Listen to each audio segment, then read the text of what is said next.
All right. So if I'm looking to the right, your faces are over here and my slides are over here. So just to give you some context on the nonverbals here. Thank you everyone for joining us today for being a part of this presentation. We are a team from SUNY Empire State University. I am Dr. Diana Centeni. I am the Director of Opportunity Programs. And I want to begin this morning by saying that I am lucky enough to have my two colleagues, George Lopez and Asia Moore, who are going to deliver most of the content around the practical components of this peer leadership program because they were the main drivers of bringing this entire program to life. I was lucky enough to be a part of it and to be in on the initial idea with them, but I would like to give them a round of applause as we begin for the work and the progress from the ground up over about 2 years worth of time that you are about to see in the next few slides. So with that, I will turn the mic over to first Asia Moore, who's going to tell you a little story, and then George will get into more of the specifics of the program. So thank you all for being here, and Asia, all yours. Good morning, everyone. My name is Asia Moore, as Diana mentioned, and I'm one of the advisors in the Opportunity Program. So happy to have you guys all attend our meeting today, our session. So I wanted to give you a little overview of my story, what initially started me into even with myself and George creating this space for peer leaders. So in high school, I had a hard time finding where I belonged. Most of my teachers didn't look like me or shared some of the experiences that I had, except for one teacher I can remember, who was a male. So I wasn't able to connect. However, I had a turning point in my educational experience when I attended undergrad. I was able to be a part of an equal opportunity program, an educational opportunity program, sorry. For the first time, I actually met faculty, staff who actually looked like me, but they also encouraged me and made me felt like I truly belonged there. That sense of belonging helped me realize my purpose, and that was to help others feel seen and valued, and most importantly, empowered. Creating spaces for representation is really important, and so I wanted to continue that in my professional journey and carry that mission forward. With that, during my professional career, I had the opportunity to create spaces for young people to be heard and supported. One example was I created a youth leadership conference that I had organized and collaborated with local organizations and the community college, where I wanted to be intentional. So I made sure that the presenters were able to connect with the youth. I didn't want them to just be talking at them, but really engage with them, and the presenters reflect the students that we were serving at that conference. Because of that, because of the presenters reflecting the students' own identities and experience, the youth were more engaged and receptive, and they felt understood. So as I continued my journey in my professional journey, I went into higher education. And although I transitioned from non-for-profit world to higher education, I know those same populations still existed, that there was still these students or people that needed to feel seen and heard. So I had the pleasure of collaborating with George Lopez and building a peer leadership group within the Opportunity Program at Empire State University. This initiative helped aim to build community, representation, and leadership, helping students recognize their lived experience as strengths, not barriers. One thing to take away is that representation and connections can transform lives, just as they did for me. When students see people who understand their journey, they begin to believe that they belong and their identities are powerful assets. This is what led to the peer leadership program that George will be able to tell you a little bit more about. Awesome. Thank you, Asia. So, like Diana and Asia said, my name is George Lopez, and I'm the Assistant Director of Opportunity Programs at Empire State University. And what Asia just described, the feeling of finally finding your people, that's everything, right? And if you know, right? So when we talk about open education, we're not just talking about textbooks or cost savings, right? We're talking about openness as a human experience, and the kind that invites students to their full selves and into learning. So open education at its best is access to belonging. So when students live realities, their multiple identities, their struggles, their strengths, become part of the learning process, they themselves become the open educational resource. Knowledge that is shared, evolving, and transformative. And so that's what intersectionality looks like in practice and opportunity programs. Our students bring so many layers, right?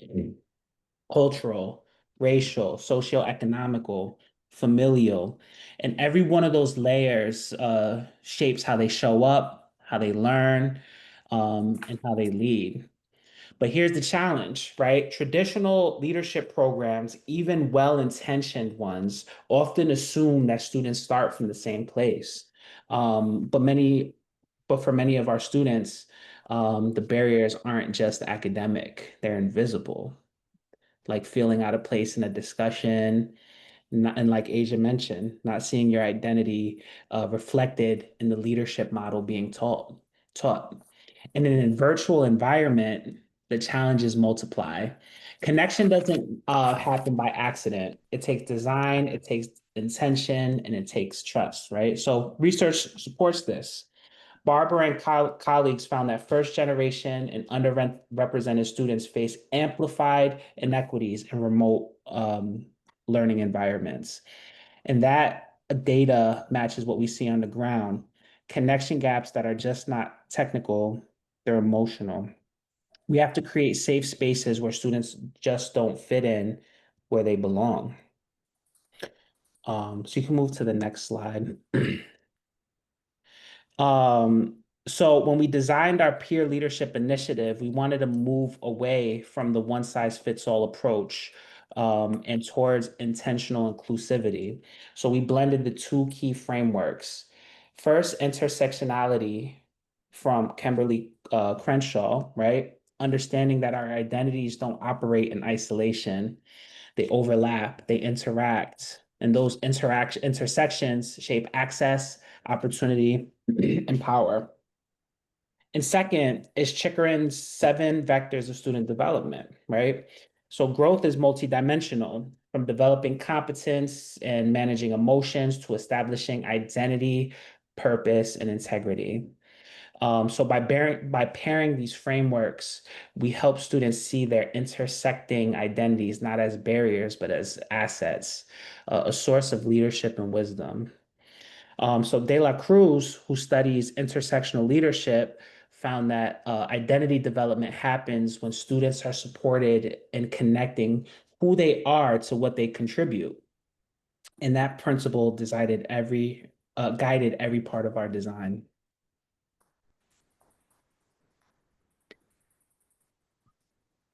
And so in this session, what we're show you how the theory guided our practice. How, again, like I mentioned, blending intersectionality with student development, how we empower our student leaders, making sure that they that they belong and that they feel successful, and creating long-term influence. And we have a story at the end to kind of demonstrate our work.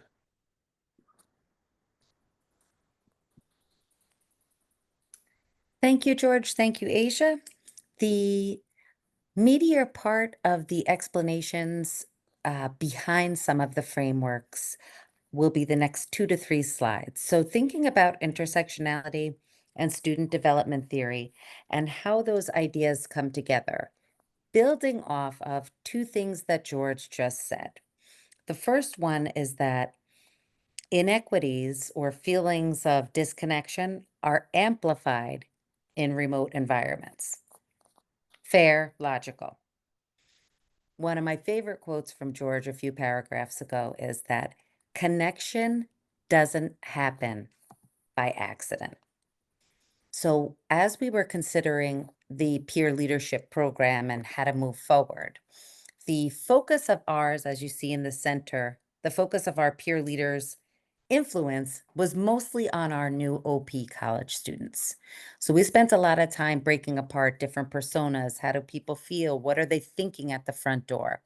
So on the right, If you just take a moment, reflective, anybody brave, uh, open up your microphone and share with us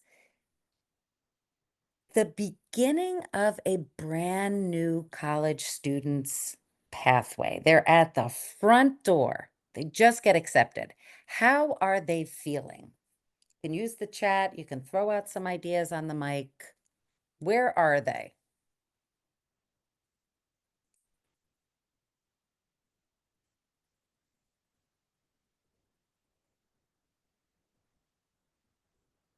And if anyone's in the chat, just yell them out for me, George.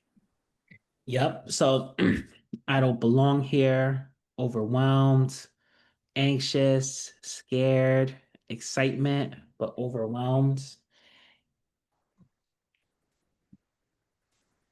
Excellent. Exactly what we all kind of can logically go, yeah, it's a new transition, it's a new environment.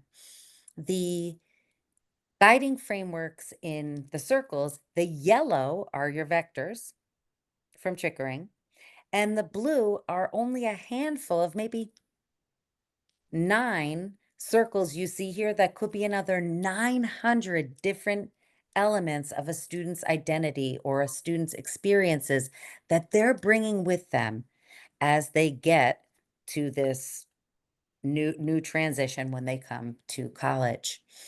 And my research focused on that exact aspect of connection. So if it doesn't happen by accident, then where does it come from? And I thought I knew going in. I did a lit review. I had all my questions ready.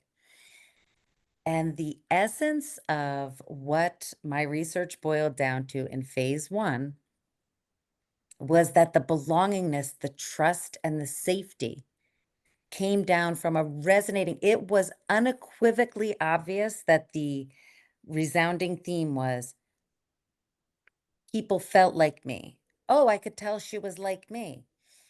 Oh, she said that she lived in a shelter one time, and then I knew she was kinda like me. We were the same. I could get along with her. The difference is in peer connection, faculty connection, staff connections, all resonated in the same way. People were looking for those experiences that made them feel um, a sense of belongingness, a sense of safety, a sense of security or trust. On the left, you see the study about the intersectional experiences coming together with similarity, with similar beliefs, similar values. The right are the critical inquiry groups, which bring together or sort of pair people with like minded either experiences or values or frameworks or sense of self or starting points that lead to that trust building or that aspect of validation theory. If you're familiar with some of Laura Rendon's work with underserved student groups, the belongingness comes from that vulnerability, that ability to really share your story, who you are, and more than just what your role appears like on the screen or on your LinkedIn profile. It is a sharing of experiences, stories, maybe setbacks that allow people to go, hey, I can relate to that. It is a process, it is fluid, starts way early on. The reference here says the first few weeks of college, but I would argue it's well before then. There was a phenomenon that there was that excitement, whoever in the chat said excitement, that was one of the thematic elements of when you get accepted, the excitement comes in only shortly a day or two later to be attacked by maybe imposter syndrome or those feelings of, oh my gosh, now I really have to do this. So that validation has to come a little bit sooner in the process. It does feed the phases of development that we saw a little bit in the slides before, and it can come from more than one influencer. Could be peer, parent, financial aid counselor, any person where that ability to trust or sort of let down those feelings of, I would say, genuineness. And a lot of students, especially in online settings and especially from underserved backgrounds, do not trust easily. They don't open up and go, "Hey, let me just tell you my story." During my first advisor meeting, a lot of them expressed that it took 3 or 4 touches, like verbal with cues, for them to really feel safe enough to open up um, in the earlier phases of onboarding. Validating actions from Rendon, learning names, pronouncing names properly, referring to students by their name or nickname or preferred name or pronoun. Opportunity to witness themselves as successful, whether it's learners, peer leaders, public speakers, um, coming in scaffolded with ways they can feel good or reinforcing, like you're in the right place. Sharing backgrounds, stories, vulnerability. I think I've said that enough times. Messaging that's positive. You can do this. We're here to help you. We're in this together. You're not working alone. Here's our contact information. Reach out. But following through with the responsiveness part of those promises. And finally, and most importantly, was that peer-to-peer connection. And as George said, out in the field, we see it all the time.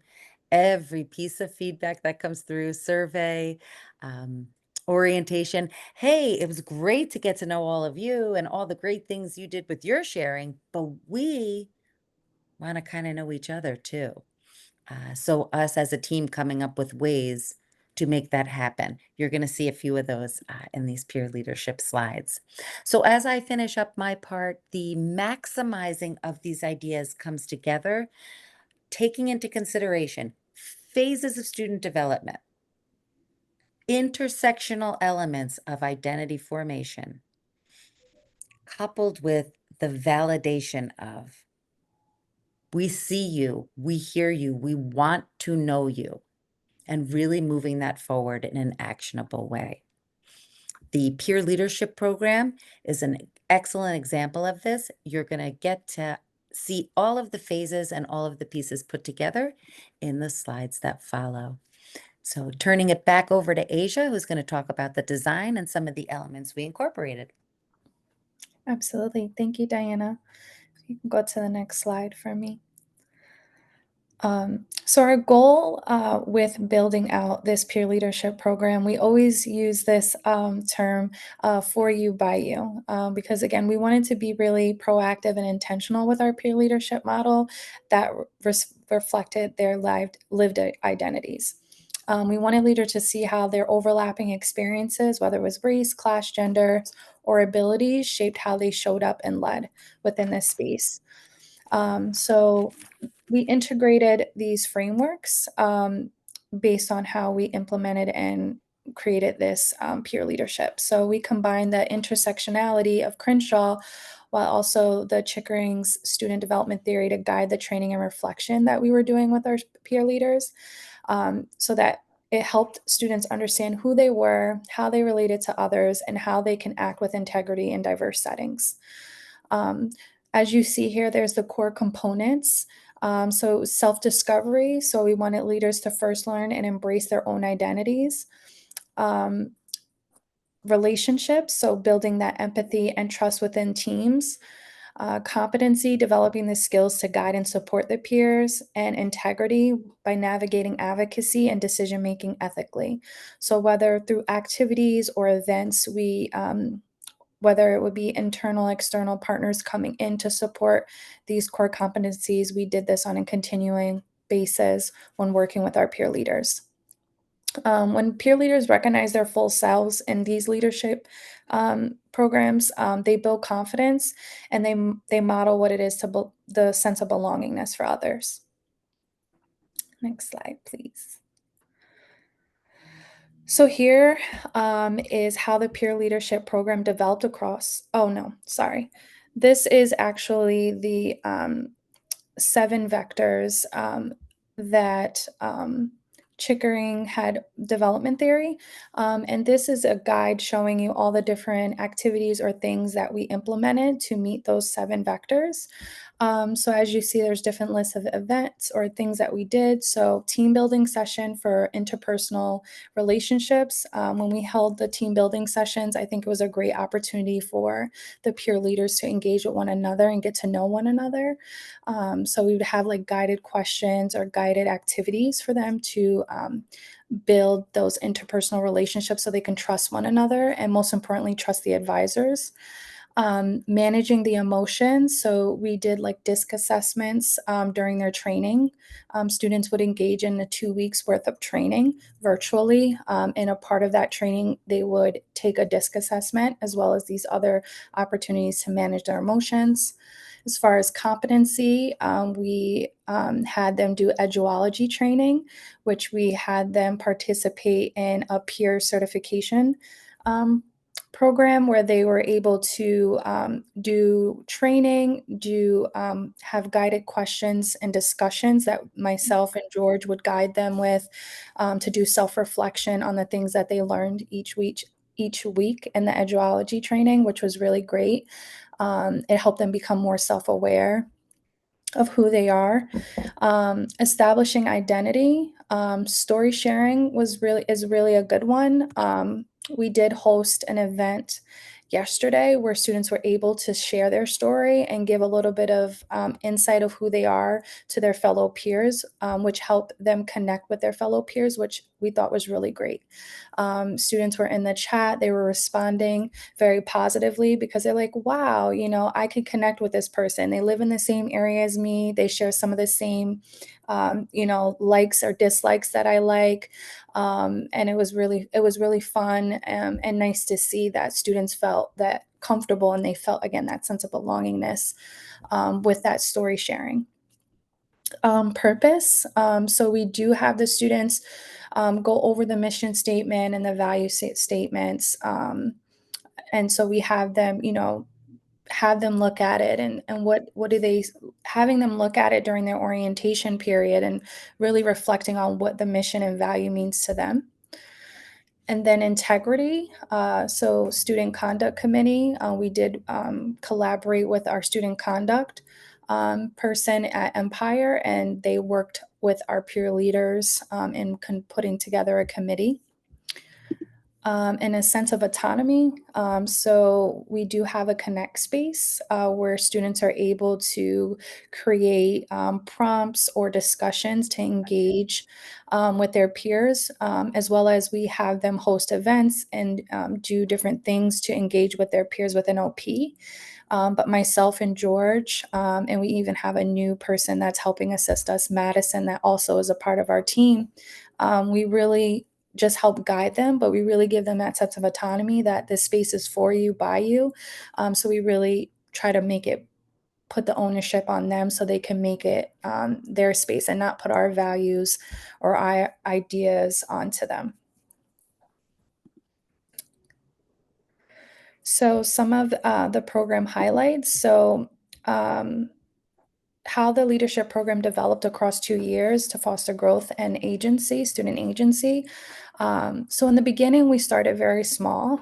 Students applied, learned the mission, the visions, the values, and participated in consistent training.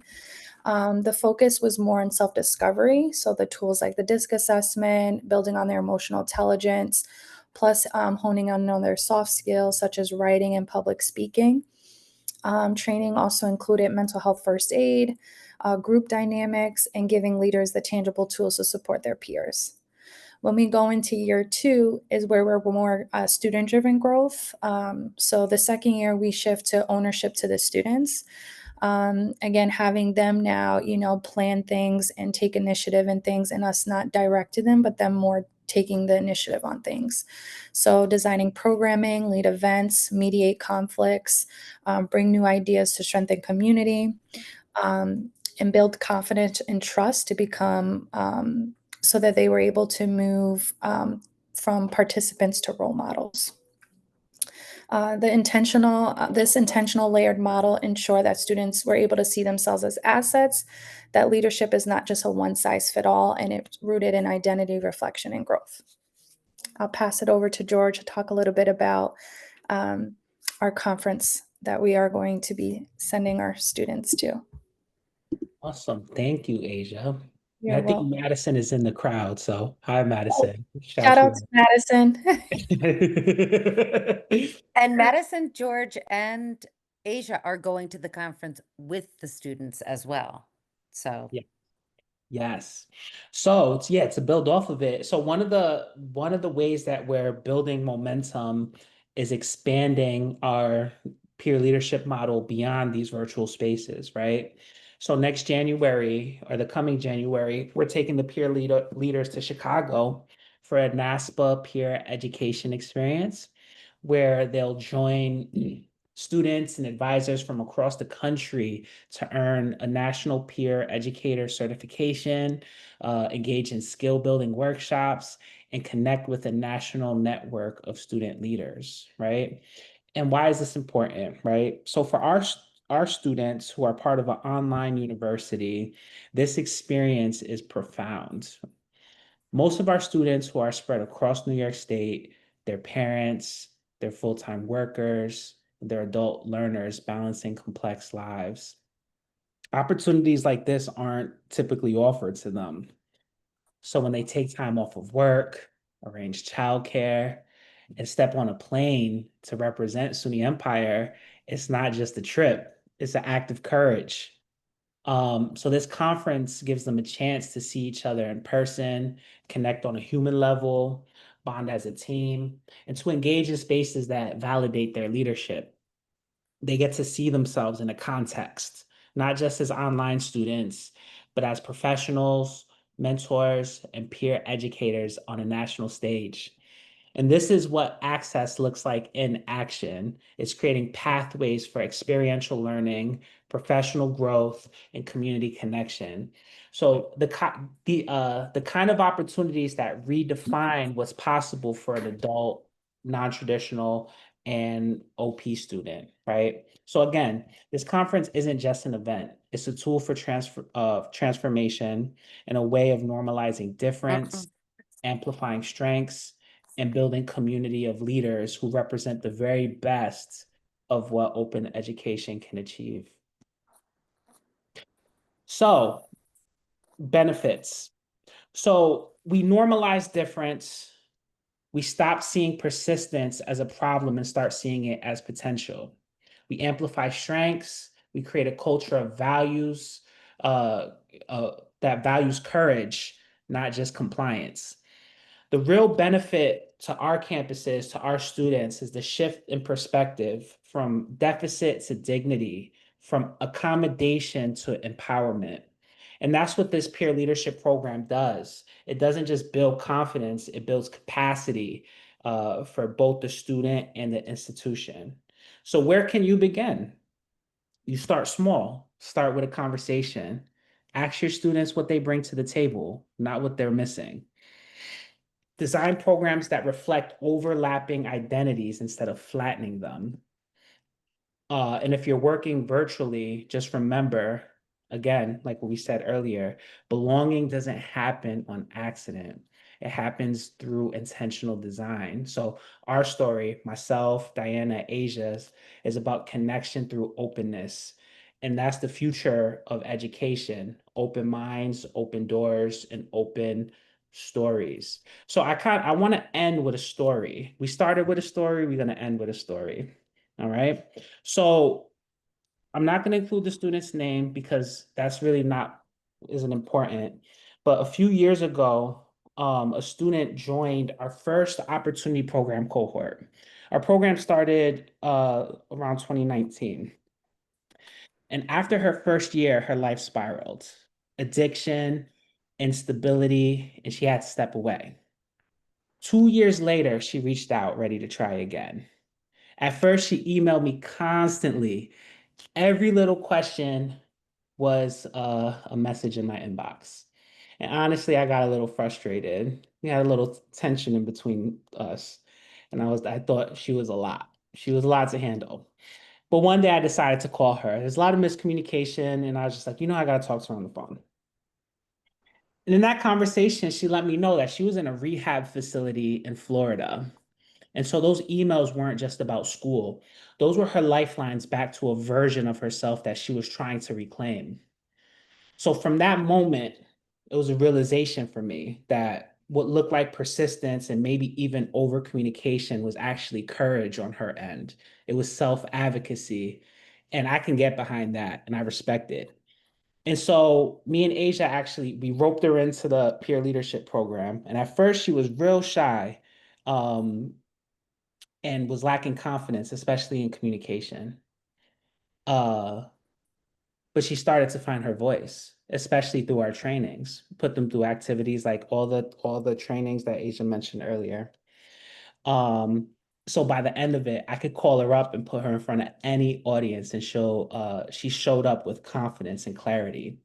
So here's the thing though, right? A lot of our students hide under the radar, right? They hide under the veil of online learning. And she used to be one of them. But she showed up again and again until she didn't have to hide anymore. She graduated in December, this past December. And a few months later, she came back as a graduate student, and actually, she's one of our work study students in opportunity programs. And she's in recovery work. That's now her profession. And she calls her approach to recovery recovering out loud. She helps others in addiction recovery by sharing her story, not just as a cautionary tale, but as proof that there are multiple pathways to healing and success. Her journey weaves together motherhood, recovery, education, and leadership. And that's intersectionality in action. She's using every layer of her experience to see that they belong too. So I'm super proud of her to see her growth, right? And not only that, if you ever seen anybody fight through addiction, you know that she's saving lives. Her story reflects with the research that we've been communicating with you all. When identity and self belief align, aspiration becomes agency. And that's what this program is about: agency, identity, and impact. And her story is a ripple and it's a butterfly effect of what we do. Because every student that me and you invest in creates a possibility for somebody else.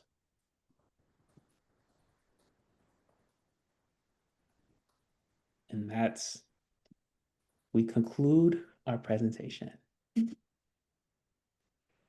And at least the formal part, we're hoping that with the few minutes that we have left, if there's dialogue, thoughts, connections, ideas, stories that anyone in the audience would like to share, feel free to open the floor.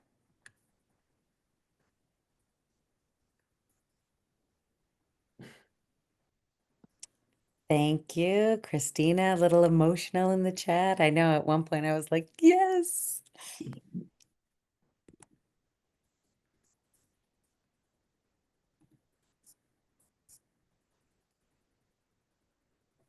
Is there anyone out there that's beginning their own peer leadership initiative? Anyone doing research in this area? Tell us about anyone in the audience if you're brave.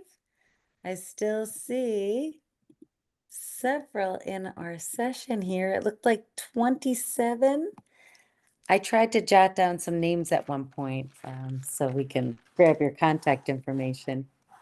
Sarita's got first generation research.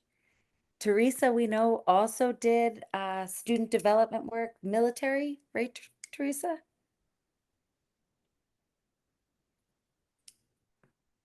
I do see SUNY Buffalo. That's where I got my PhD too. So RJ, if you're out there. Hi, I do have a question. Sure. My name is Danny Suarez. I work for an office that supports English language learners here at our institution. I am also a recent graduate, so I went straight from being a student into now being professional staff. So my biggest concern, and there's a couple of leadership um, programs that are already existing. However, what I've seen is that a lot of the times when students get into these leadership roles, they kind of like spiral into this thing of like, well, I'm going to do this and I'm going to do this and I'm going to do this. And then there's a decline in their academics as well as their mental health. And then, you know, it seems like they take on too much and then they aren't prepared for like being burnt out or overwhelmed. And then all of a sudden, like we don't hear from them, or like that was also my own personal experience. So I don't know if you have any advice or even just other questions that I can pose, because I feel like when I ask these questions, usually the response that I get is like, well, but these leadership roles and the things that they do on this campus are helping them develop skills for their future careers. But I feel like maybe I'm not posing the question correctly, that they're not like understanding, like, yes, but we also need to support them with like the tools to take care of themselves as well. Um, It's like the mature adult relationship, or the mature part of the role modeling from the Chickering seven vectors. So, as those identities form, the pulls, I like your example, Danny, because it shows the pull of the excitement and their confidence building, and then the shifts in priorities or focus or responsibility that still come along with some of these transitions. And I'm going to ask George or Asia, is there any field, or Madison as well? Feel free, Madison, if you're on here. Um, in the actual group dynamic, have you seen this phenomena that Danny, right? That Danny had talked about, and or any guiding questions that you might ask to keep our students balanced? I can, George, you mind if I start and then you? Go ahead, yeah. So, thank you for sharing that perspective. So, me and George have dealt with that situation. We haven't dealt with it this round of students, but we've had that in the past where students are not doing so well in their courses. They're falling off a little bit. But I think that's why, again, we're very intentional when we are doing our peer leadership program, that we're building relationships with our students in the very beginning. So we're not having them like off the rip, like doing a lot of tasks. In the beginning of our training and orientation, it's really getting to know them getting to know us. So I think through that team, that relationship building process, students are able to come to us. So we would have our one-on-one coaching sessions with them and our one-on-one meetings with them, and they would just outwardly let us know, like, listen, I'm not doing well in my classes, I need to take a step back from this thing. Or we had a student who was expecting a baby, and we had her doing leading an event, an initiative, and she came to me and George and said, listen, I didn't tell anybody yet, but I'm expecting a baby. I didn't let the team know, but I don't want to not keep my end up of the bargain of participating in this initiative, but I can't give it the same amount of attention I was before. So I think building that relationship with the student so that they're able to express that stuff, or maybe even having a relationship where you're checking in with the student's mentor. See, within our peer leadership program, where some of the students are our mentees as well as our peer leaders that we're advising, and we also have really good relationships with their advisors. So we would do check-ins to just make sure that the students were staying on top of their coursework, and if it is that we felt that they were falling behind, that we would take some stuff off of their plate so they could focus on their education. um, but I'll pass it over to George if you want to add to that.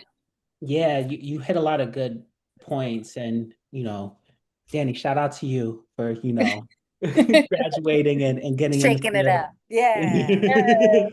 Shout out to you. So yeah, I mean, we're fortunate because in opportunity programs, we have a good grasp on their academics, right? Where we also serve as advisors. And so we understand sort of the push and pull that the students have to go through in their academic journey, right? But I think one of the things that we didn't mention is really we highlighted it, right, that we're not trying to be like prescriptive, right, and how we like you need to go through this experience to get these skills, right? We're really making sure that it's asset based, right? And that we're meeting them where they're at and we're recognizing their skill sets and kind of bringing that together, right? And so that's why it's a little bit different than the traditional leadership models, right? Because our students have a wide range of experiences, right? And they may be responding to their academic experiences in different ways that the program didn't anticipate, right? And so one of the things that we did in the designing process is um we did focus groups, right? And that was a big thing where we didn't necessarily want to take all this research and apply it to the students, but we wanted to make sure that student voice was involved, right? We used to joke, it was the big joke for a year, FUBU, right? For you, For you by by you, right? Because we wanted to make sure that they knew what FUBU was first off, because that's our generation, right? But also, again, it's aligning with their real life, right? We have to consider that in all phases of, degree planning, and that's kind of like a little bit, our university is a little bit different in that way, where we're involved in designing their coursework, their degree plan, all of it, right?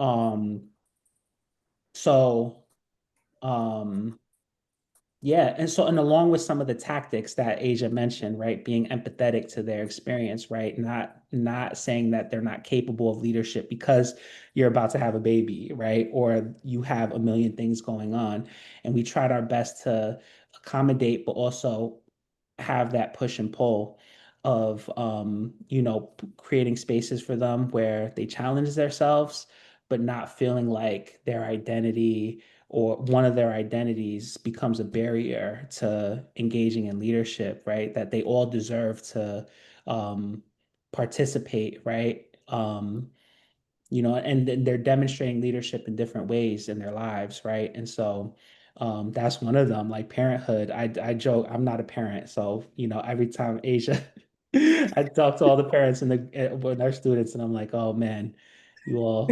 heroes. But anyway, not to pander to the parents in the room, but And there was another piece that you mentioned, George. It's like the FUBU thing, I think also resonated with the programming and the events that they did. They took ownership in that. So, like, some of the things that they wanted to do was how to do best study practices, how do you navigate the resources within Empire. And so, if because of that, I think that's why they also took their coursework serious, because here it is that they are trying to teach their peers these things. And this wasn't something that we put onto them. Like, I think you guys should be focusing on this when you're dealing, this was something that they took ownership in, and then they took the initiative. So I think they were walking the walk and talking the talk, so to speak. Um, and again, if it is, again, back to that relationship building piece, because we built such a great relationship with each other as the advisors and from the peers to peers, it allowed them just to be very expressive and letting us know what's going on, to keep us informed, and so that we could support them if we needed to get them right back on track. so you asked another question too about questions that you could ask, right? And so if you see and have examples of students' lived experience of the challenges, I will pose this, right? Is access to leadership opportunities becoming a barrier for these students? And is it their fault or is it our fault, right? And what is our role in that? And what is their role in that? That's something that I've learned at Empire is we ask that question a lot, right? Of what is our role in the disconnection, you know? Um, because really that's looking at our students in an asset, right? As an asset, right? We don't want to just prescribe a student as incapable because of their time management skills, you know? Um, and so that's a question that I would take back to your team. Um, Yeah. Thank you.